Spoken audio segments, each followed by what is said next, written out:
საქართველოში 4 ოქტომბერს ადგილობრივი თვითმმართველობის არჩევნები ჩატარდება. საარჩევნო კამპანიაში უკვე ჩაერთო ქართული ოცნება. საქართველოს პარლამენტის წევრმა გიორგი ხახუბიამ, სამეგრელო ზემო სახელმწიფო რწმუნებულმა დავით ვერავამ და ქართული ოცნების სამეგრელო ზემო რეგიონალურმა კურატორმა დავით გვიშიანმა მერობის კანდიდატად კვლავ ბექა ვაჭარაძე წარადგინა. ასევე დასახელდა ქალაქის მაჟორიტარი დეპუტატობის კანდიდატების და პროპორციული სიის წევრებიც.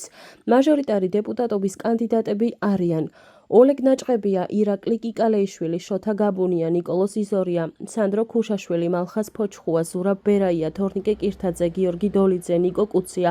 პროპორციული სიის წევრები არიან: ალექსანდრე ტყებუჩავა, მაია დოლბაია, ნიკა ყორშია, ბექა მორჩილაძე, ზაალ კვინჩია, დავით ესებუა, ნანა ვეკუა, შალვა სარდალიშვილი, თემურ დუნდუა, სამსონ კუტალია, ბაქარ ერაგია, სალომე წულაია, ნანა საბულუა, უჩა დოლიძე და გიორგი გვარამია.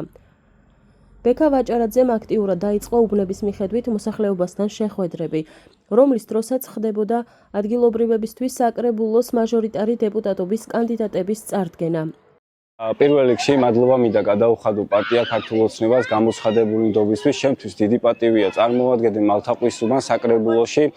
ვფიქრობ, მოსახლეობა დადებითად ხედავს ამ უბანში და ზოგადად ქალაქში განვითარებულ პროექტებს და შესაბამისად აუცილებლად შემდეგი 4 წლის განმავლობაში ადგილობრივ ხელისუფლებასთან ერთად კიდევ განვითარდება ქალაქი და ძალიან ბევრ და საინტერესო პროექტებს წარმოადგენთ.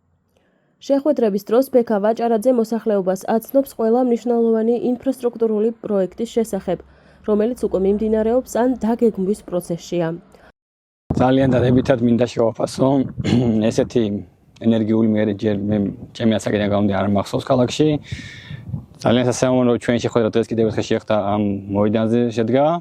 უგორმესი მადლობა ამისათვის ბატონ ბექას და არა მარტო ამისათვის, უამრავი პროექტისათვის. სიამოვნებს რომ ქალაქში ვცხოვრობ. და ისიც გამიჩნდა იმედ, რომ ჩემი შვილიც ლამაზ ქალაქში ცხოვრობს, ლამაზ მომავალი იქნება და არ დატოვებს ამ პატარა ლამაზ ქალაქს და არ გადავალს სხვაგან საცხოვრებლად. ამიტომ მე ძალიან კმაყოფილი ვარ, ახალგაზრდები კმაყოფილები არიან და დიდი იმედებით სავსეები ვართ, რომ კიდევ ბევრი პროექტი გაკეთდება აუცილებლად. ჩვენ ვაგრძელებთ შიდა საუბნო სივრცეების მოწყობას, რომ ალბინიან საცხოვრებელი კორპუსების ეზოებში 2 ახალი მინი მოედანი მოვაწყვეთ. დღეს ბავშვებთან ერთად გავხსენით და შევხვდით მოსახლეობას და ვისაუბრეთ ზოგადად ალბინიან საცხოვრებელ კორპუსებში განხორციელებულ და განსახორციელებელ პროექტებზე მომავალში ჩვენს ახალ მაჟორიტარი დეპუტატობის კანდიდატებთან ერთად ცენტრის უბანში და მალთაყვის უბანში და დავსახეთ ის უახლოესი პრიორიტეტები, რომელსაც ჩვენ გავაგრძელებთ ჩვენ მოსახლეობასთან ერთად. შეგახსენებთ 4 ოქტომბერს ფოთის მოსახლეობა ქალაქის მერს და საკრებულოს 25 წევრს აირჩევს, 10 მაჟორიტარს და 15 პარტიული სიით.